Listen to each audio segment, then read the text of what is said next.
Welcome to Warrior Nation, Episode 2, where we discuss all things Magen David Yeshiva sports. Tonight, we're joined by three very special guests. I'm going to introduce them from the far all the way to the near, starting with Ezra Sultan, Director of all things MDY softball. Then in the middle, no stranger to many of us, Director of all things Magen David hockey, Joey Sutton. And then Norma Shalam, who is the middle school girls basketball and middle school girls softball head coach. Guys, thanks for all being here with us tonight. Thanks for having us. Thank you. So I think we're going to go with the ladies first, and we're going to start with Norma.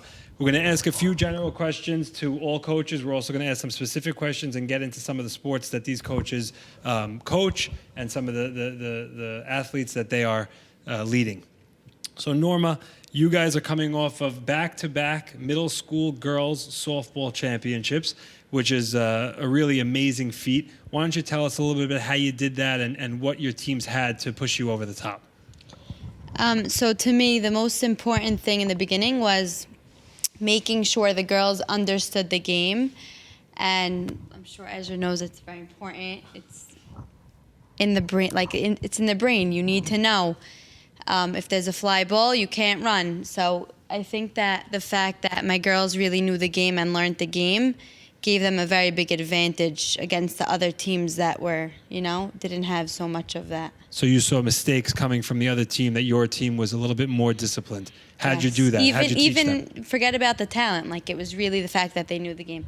How did I teach them? In practice, we went over situations. We did things like that were situational things that, I can't.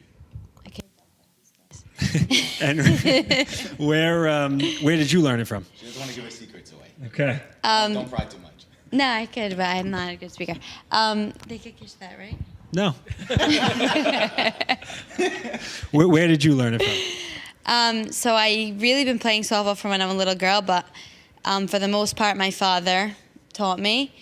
And my coaches growing up, Eddie Angeruth taught me. Jackie Eshko, no stranger to the softball world. He taught me everything I know. Yeah. And teaching it over to the girls, was that a difficult task? Do you think that they absorbed it quickly and easily, or was it something that it required a lot of going after? I think that they definitely absorbed, they understood it, definitely took time. And then after I got that down pat, we worked on their talent and everything else from there.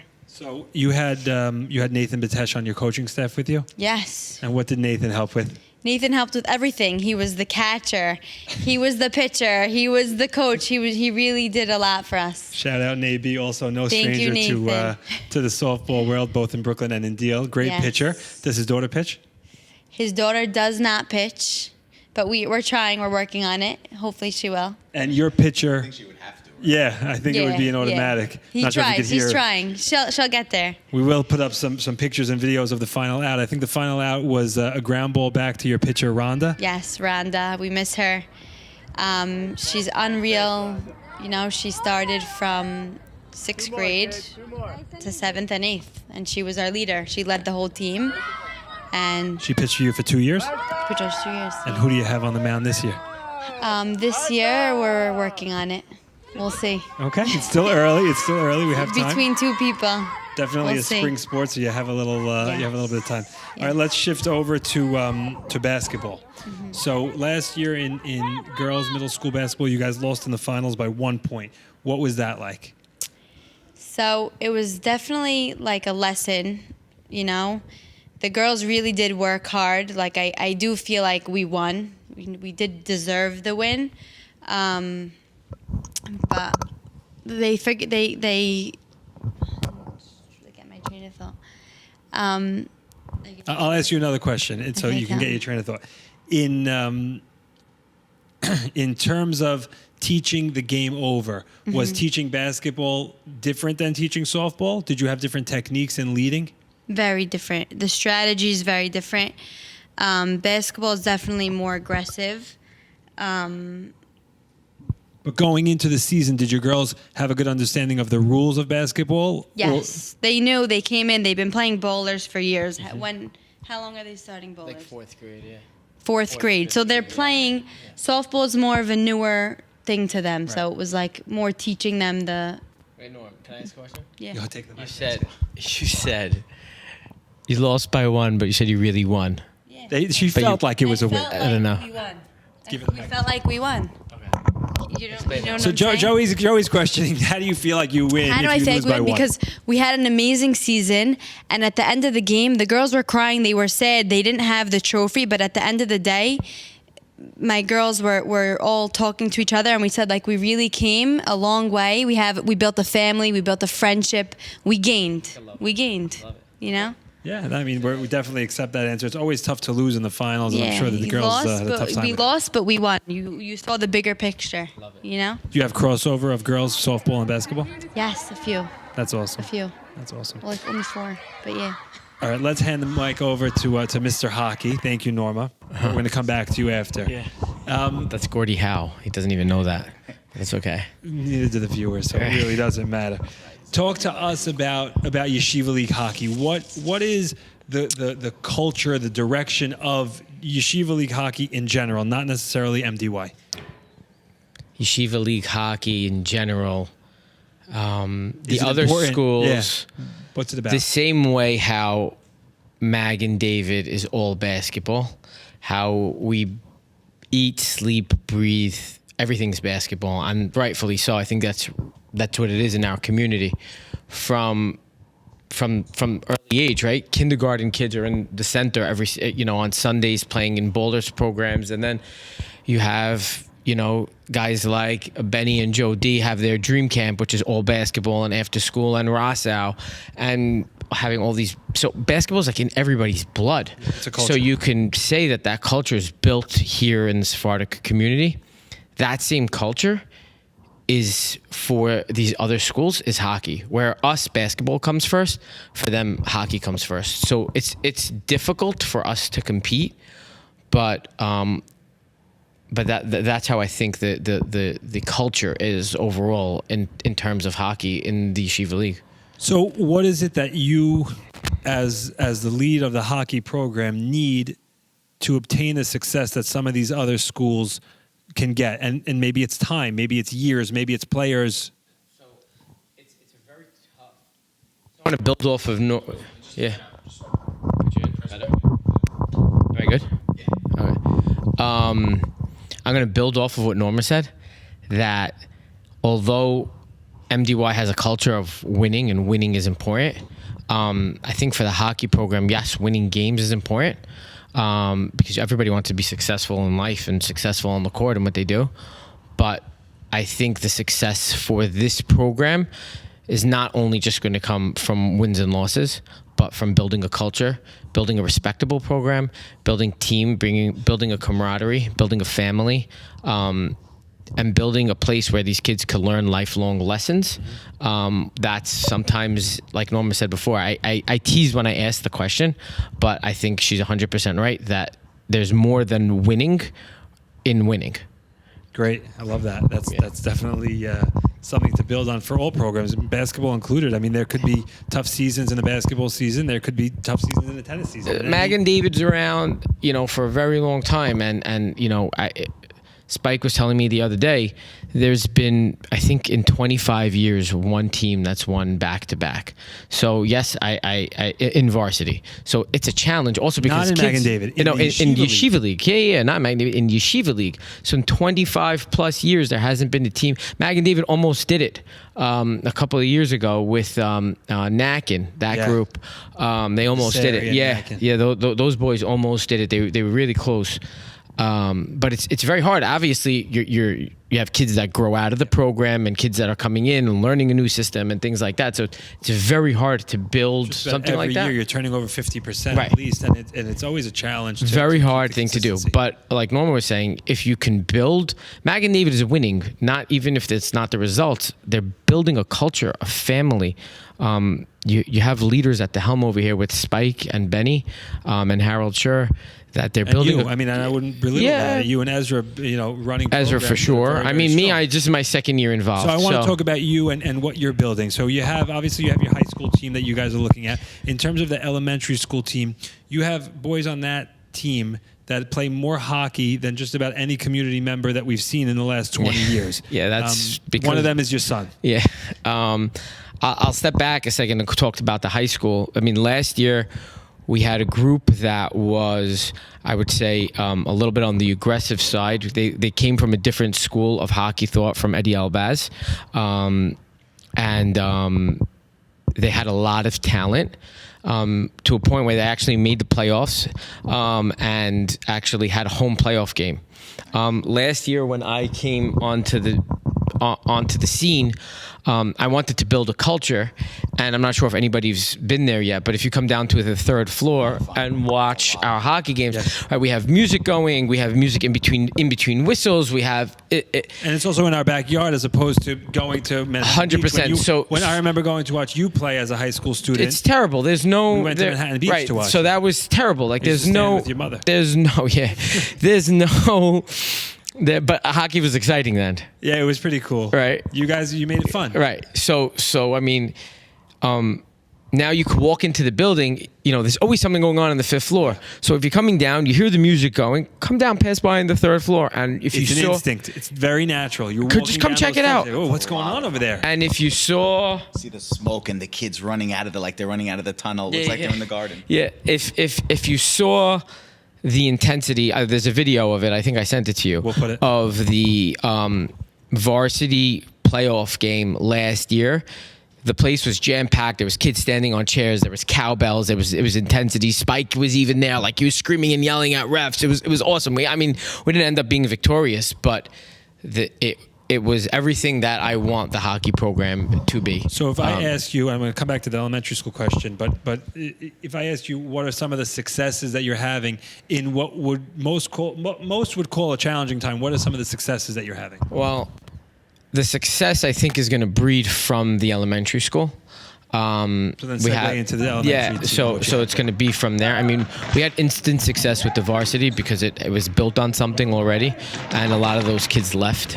They've all graduated. We had about last year 9 seniors on the team, so it's hard to build off of that. In terms of where we're trying to build is from the elementary school. And last year, our 2 leading scorers on the team were 6th graders. We went maybe 3-7 or whatever it was. We had a good showing. We showed up to a tournament. Sorry, most teams are 7th and 8th or 6th, 7th, and 8th? Most teams are 7th and 8th graders. So to have 2 of your leading 6th scorers graders 6th is a shock. It's a shock. You're talking about kids that didn't even go through puberty yet, playing against 8th grade other kids that are big and built size. and ready to And go. Size in hockey is such an important factor. Yeah, so I mean, there's a ton of potential. I mean, you want me to give a shout out to my son and Ike Cabasso, who coaches the varsity hockey team with me this year. His son Artie Cabasso. We have a phenomenal goalie in Maurice Aurore. It's just that's the core, and hopefully it builds from there. Sorry. That's It's them a rookie calling. move. Yeah, it was a rookie move, a but rookie that's them move. That calling sounds like from fun. Ice Cats practice. So yeah, shout out Ice Cats. But Not a nice yeah, concept. yeah. But yeah, some of so your there's successes- potential. There's potential, and I mean, we showed it the other night. We had, I know I'm rambling here. Nobody probably wants to hear about hockey, so I'll pass it to Ezra in a No, second. I mean, we are here to listen to hockey. Last night we had a win. We beat Barkai 8-5, and between Mark and Artie, they had 7 of the goals. Fantastic. One of And we'll show Mark you the had OMG sign yeah, that made its premiere last night. We'll It put was that cute, up right? now. It was like OMG, we're like the Mets, but it was really like OMG, the hockey team got to win. That's really what it's more like, you know. It was very exciting. It's very There's exciting. what to build on. There's a future. There's something to look at in the hockey team. Do you think that this elementary school team that you have, this core, if you're able to keep them together into high school, that they could be a meaningful team in the Yeshiva League hockey? I think, again, I'm going to go back to what Norma said. Meaningful, to me, not always has to resemble what the record is. Obviously, you want to be successful and win a championship and make the playoffs and win more games. But I think we're building a family, and I think that's more important than, I think obviously winning is important, but I think that has a greater importance at the end of the day. Fantastic. I might make you edit that list. No, so it's interesting that you just said that because No, but just to say, Yeah. what hockey also can be a place for the secondary athlete. Meaning, if we have how many boys or girls how many boys are in a grade? In a random grade, 50, I know 60, 70, right? And how many kids are selected onto the basketball team? 10, 12? The elementary school, right? it's about 14. So you're talking about also the kids that just got cut, right? The 13th, 14th, 15th, 16th kid, right? Those kids are athletes. So if we can make hockey a cool place to be, we want to make that place for that athlete. The guy who just didn't make the basketball team, you're an athlete. Be part of something. Come down, come play hockey with us. We'll show you the game. We'll show you the ropes. You'll be part of something, and there's nothing more exciting than being part of the MDY family. It's don't worry. We may have to charge Joey for this sales Right. pitch here. Right. He's getting free airtime Right. promoting the hockey. They'll team, but that's never cool. if they post, but if they post this online, then I'll be lucky. Maybe you should make a tryout like next week. Just Right. This is going to be tryout. post right before for tryouts next year. Come on down. Who wants to play hockey? So what I'm going to do now is we're going to pivot over to Ezra. But before I ask him some of the specific questions, I was going to ask him some of the general questions that we had prepared for the coaches. One of them was, and Joey, you just answered it, so I think I'm going to skip you. But besides winning, what is most fulfilling as a coach? Asking me, or should I pass Ezra? Ezra, because Okay. you just answered Yeah. it with your hockey speech. So Ezra, Besides winning, what's what the is most for fulfilling? you as a coach? Winning. Thank you. It's winning.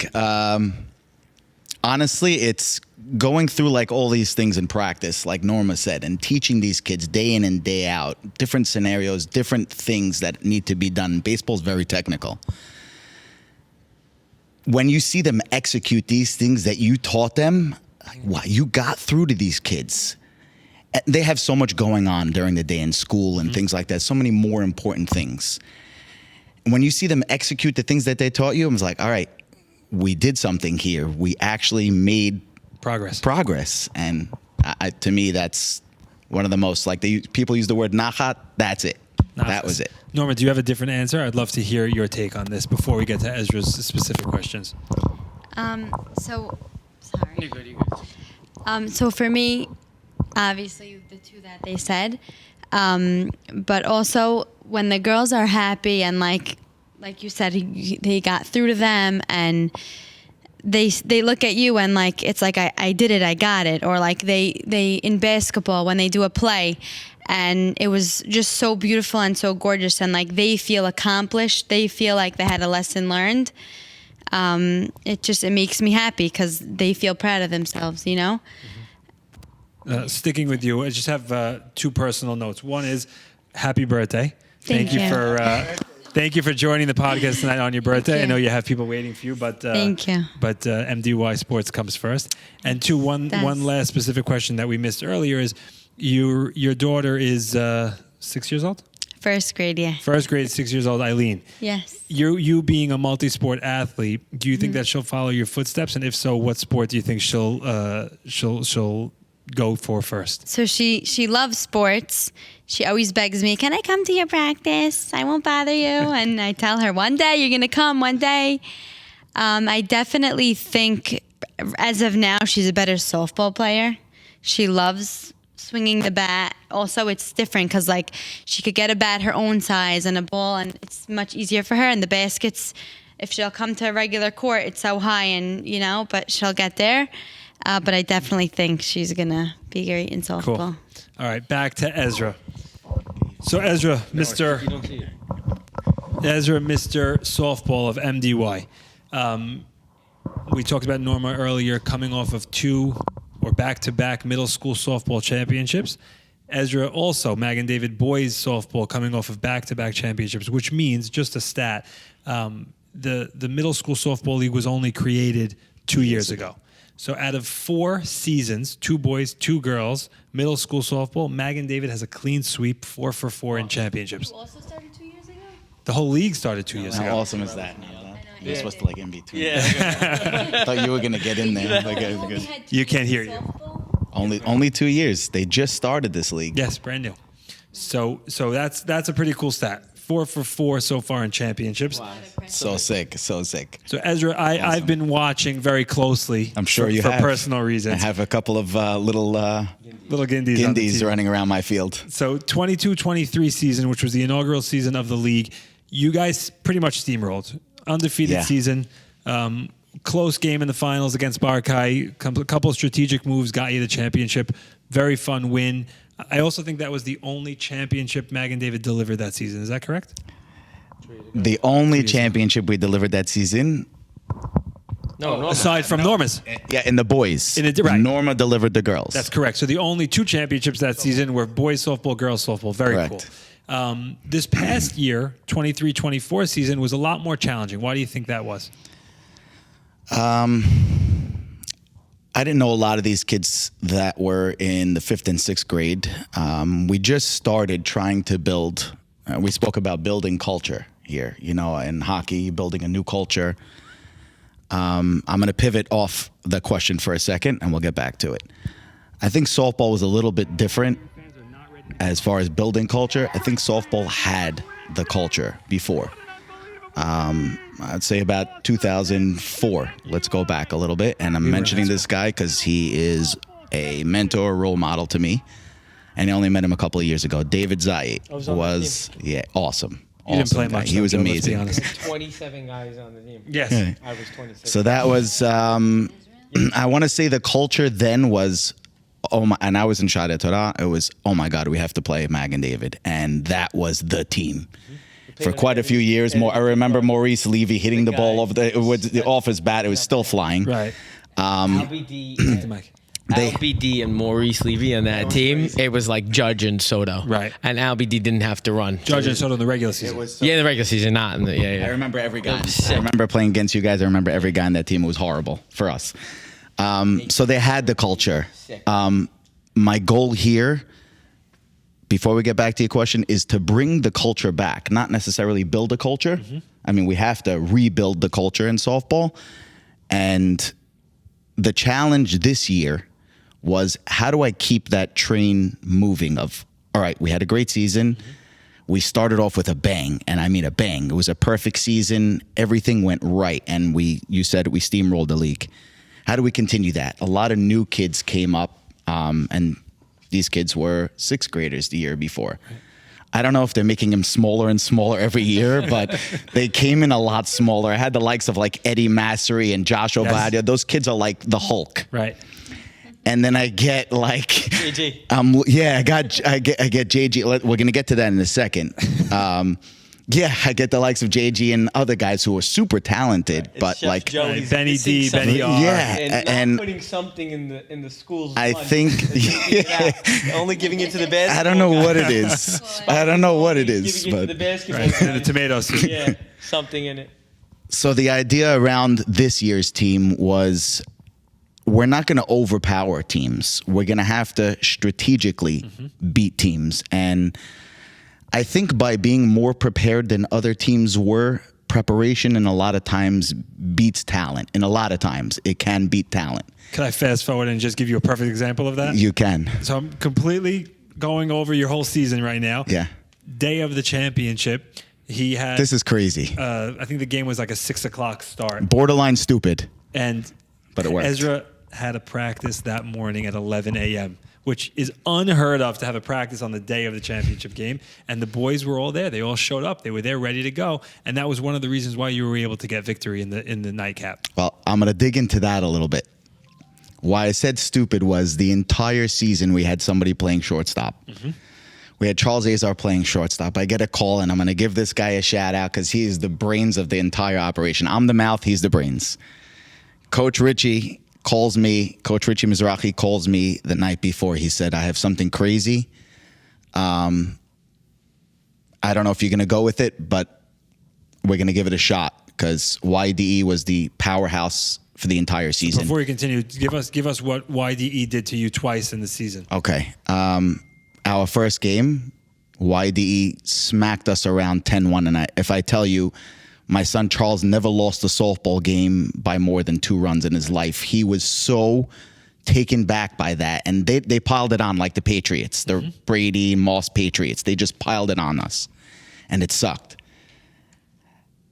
I said, okay, you know what, Richie? If we're going to do something and it's crazy, if it works, we may just be able to beat these guys. He tells me, look, I want to remove the shortstop. We want to put him in short center, and I want to put my son at shortstop, Benny Mizrahi.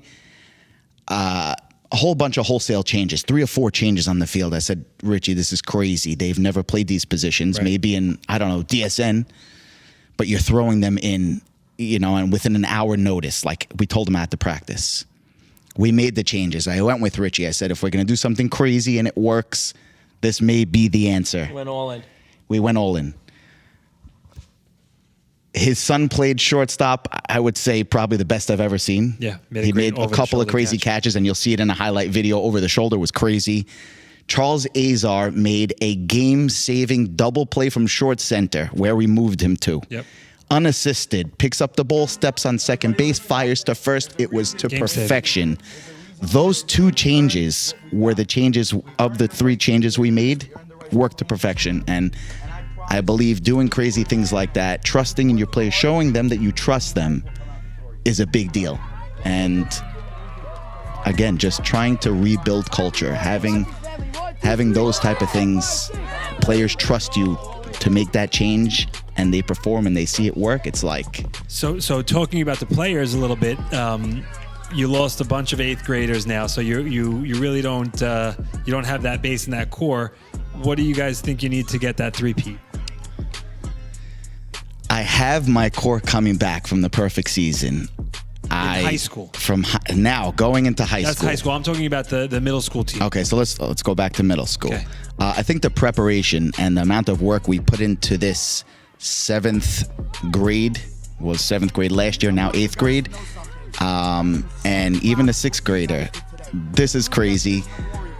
If anyone's seen the highlights and anyone comes to our games, our host here, Jeffrey's son, JG, was our starting second baseman, which is unheard of. A 6th grader playing 7th and 8th grade softball.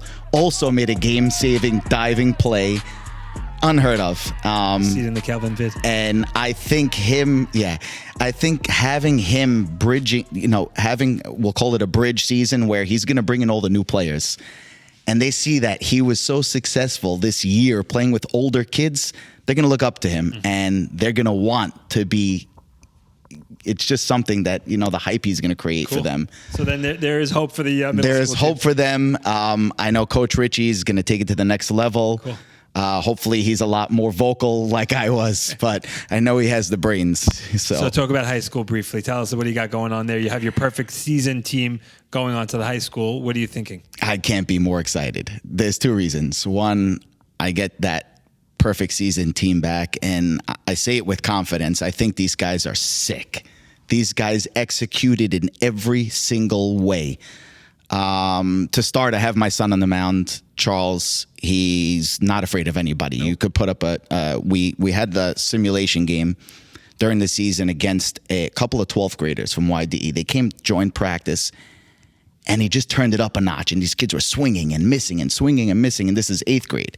Last year, playing against 12th graders. I said, okay, we have something. I knew before, but this only further cemented it.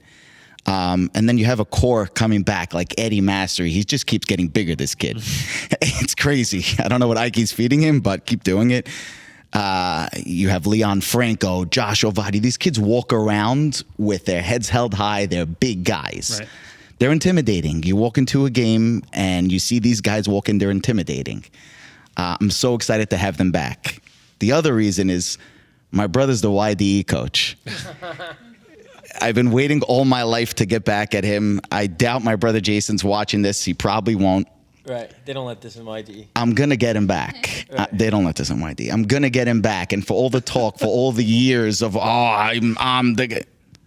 I think it's going to end now. We talk about like culture, building culture. And I think we've done a pretty good job so far. We're 2 for 2. 2 wins in a row, 2 championship. You have the perfect season and the back-to-back win. 1 more 3 makes it a dynasty, right, guys? That's what they say. 1 more 3 makes it a dynasty, and it's just a start because, like I said before, I thought for quite a few years, Mag and David softball in general lost its shine since that team. You haven't heard much of them, and Programs ebb and flow. yeah, I don't know if it's a lot of the kids just didn't buy in or, quit on the program. It happened over the years. And we need it back. We need it back. And I think the kids that see this success from the last 2 years and the hype, I mean, especially you have like Kelvin doing all these, it creates the hype and it makes them so much more excited. It's true. So these kids come into practice and they want it. They want it. You see it. They work hard. All the situational baseball they're going over, it's serious. Like, for example, I have prepared for these guys next year an entire book for them to read. It's very simple. I'm sure my son he's gonna love. He's gonna go crazy when he sees it. I have an entire book for them to read on every single situation possible that can happen on a baseball field. Okay. We're gonna test them. We're gonna drill them. They're going to be ready. Like I said to start, preparation a lot of times beats talent. Who gave you the book, your brother?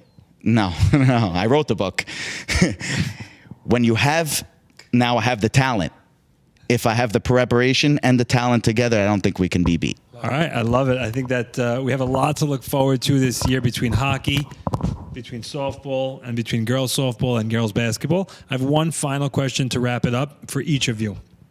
And the question is, as a coach, what sacrifices do you guys make that maybe your players or school administration or other people around you don't necessarily know?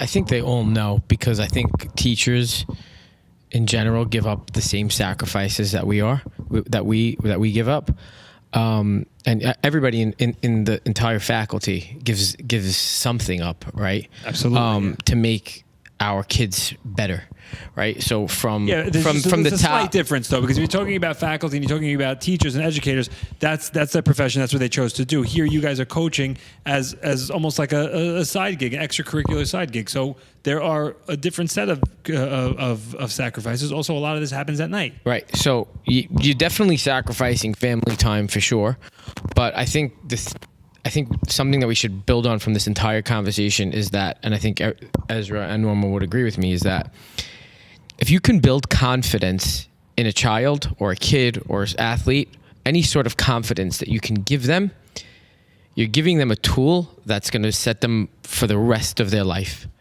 So you're saying, Ezra's saying, he's doing all these drills and things for baseball and this and that. He's building them for success, and he's giving them confidence that it's not just a basketball thing anymore. It's not just a place where Mag and David is only basketball and only focusing on these other kids. That's why these programs need to be successful, right? Because it's not just the top 12, 15 athletes anymore that need to have this confidence, right? Like I was saying before, that 16th, 17th, 18th kid, come on. Level. And if he has confidence, right, it just prepares him for life, and it'll show them that they can do anything. And that's the real mission here. So instill confidence in these kids. To that and just tell you straight out that I could see it from my own kids and from what you, Joey, have done with my kids. And you've only coached 2 of my boys. Right. Ezra coached 3. So Ezra's the only person that has coached more. The don't stop coming. Right. He's 1,000 boys. The guy's 1,000 boys. The only person that has coached more Gindie boys than you. But right. you've instilled confidence in them since the Cyclones days and all the baseball and all the other sports that you've coached. I've coached not just hockey. I've coached baseball. I've coached basketball. I've coached other sports. And the end of the day is that if you could instill confidence, and I think everybody, part of the MDY staff, even the teachers, the rabbis, everybody will say this, is that if you could give confidence to these kids to walk out of, whether it be a baseball game, walk into any other situation in life with confidence, as an educator, you won. Perfect. Anything to add? That was well said. Very well said. I want to thank you all for sacrificing, for giving up time and coming on the podcast. I think that the viewers will love it. It was a very thoughtful and insightful conversation. Thank you for having us. And we hope we could keep delivering great conversations like this one. Guys, good luck in the season. Can't wait to see Spike on the next episode. Yeah, shout out. No pressure, Spike. Right. Good luck in all of your seasons. Thank and good luck in your practices and really leading these kids into to what's surely to be a great season. And Jeffrey, I want to say on behalf of us, you do an amazing job being the voice of the Warriors. It's a pleasure hearing you at the games and on the live streams. Everybody loves hearing you. And this is an entirely new perspective into Mag and David sports that not just Warriors are enjoying, but I think the entire community. So hats off to you. You always say nice things to me. I'm going to cut that. Right. And I'll make that my ringtone. Thank you very much.